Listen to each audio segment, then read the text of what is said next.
Another day, another unboxing. For this time, i-unbox natin assorted, iba-iba. Thank you Lord ko na lang talaga dahil araw-araw ka nagbubukas ng mga regalo. Tapos ang damakmak pa.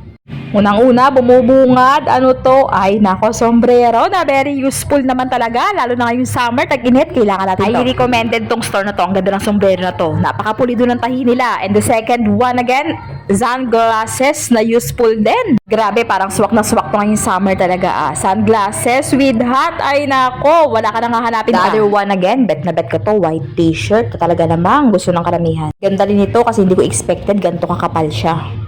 And the other one again, ito naman very useful sa mga charger. Naghahanap ng charger cord dyan. Maganda to kasi hindi basta tutupi. Mga problema nyo sa charger na mabilis maputol, ito na. Ito very cute lang. Minimalist lang ang design. Pero babe, shocking. Nako, sing-sing.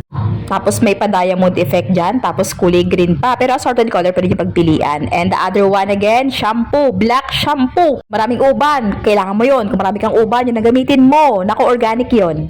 And the next one, ay, bet ko, shoes yun. Ay, naku, highly recommended yung shoes na yun. Grabe talaga yun.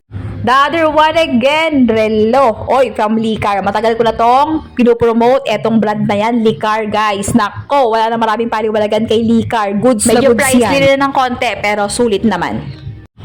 Waterproof yan, tsaka non-faded ng tarnish, hindi nangangalawang. And the other one, another sunglasses. Nako, paborito talaga tayong bigyan ng sunglasses. Bakit kaya? Pero syempre, goods na yan kasi nga libre naman. Okay, another one again, earphone. Dami ko na rin earphone. Ito naman si earphone natin. Nako, para ka na sa diskuhan. Pulido at buong-buo yung pinaka-sounds niyan.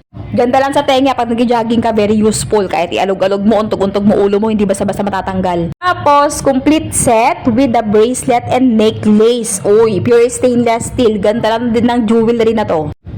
Check nyo na kung gusto nyo.